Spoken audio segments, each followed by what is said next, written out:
Hello, কেমন আছো সবাই? আশা করি সবাই খুব ভালো আছো।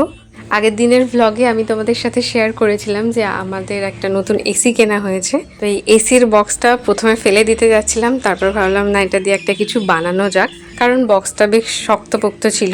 তাই এটা দিয়ে আজকে আমি মেয়ের জন্য একটা সফট টয় অর্গানাইজার বানাবো। এর জন্য আমি সামনের পার্টগুলোকে কেটে ডবল করে তাক বানিয়েছি। এরপর তাকগুলো নিচে সাপোর্টের জন্য 1 ইঞ্চি করে কার্ডবোর্ড কেটে জোড়া লাগিয়ে দিয়েছি।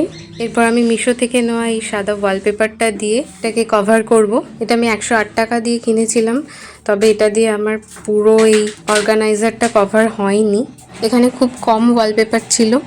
এই অর্গানাইজারটা পুরো হোয়াইট কালারের ওয়ালপেপার দিয়ে যদি কভার করা যেত তাহলে হয়তো দেখতে আরও বেশি সুন্দর লাগতো। তবে যতটুকু কভার করা গেছে কভার করেছি।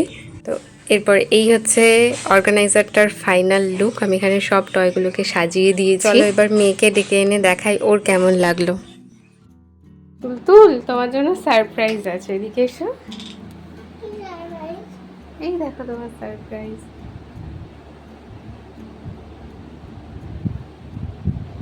বলেছিলাম না মেয়েদের থাকার একটা জায়গা বানাবো।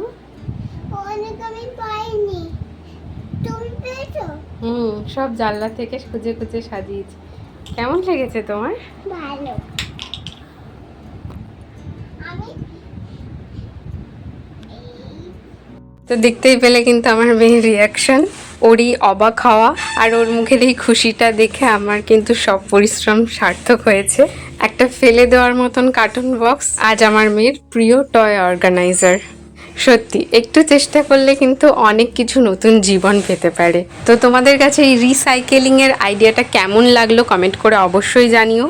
আমি এটাকে এখানে টয় অর্গানাইজার হিসাবে ইউজ করেছি। তোমরা কিন্তু এটাকে শু র্যাক, বুক র্যাক বা কিছু জামা কাপড় বাচ্চার এরকম অনেক কিছুই গুছিয়ে রাখতে পারবে। আর আমি এখানে ওয়ালপেপার ইউজ করেছিলাম। তোমরা কিন্তু এর বদলে হোয়াইট কালার বা অন্য কোনো তোমাদের পছন্দের কোনো কালারও ব্যবহার করতে পারো।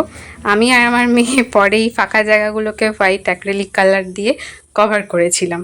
আর সবচেয়ে ভালো লাগার বিষয় হলো এটা বানানোর পর খেলনাগুলো আর এদিক ওদিক ছড়িয়ে থাকে না। আমার মেয়ে খেলা শেষে এখানে নিজেই গুছিয়ে রাখতে পারে, আবার যখন যেটা নিয়ে খেলার ইচ্ছা হয় নিজেই এখান থেকে নিয়ে নিতে পারে।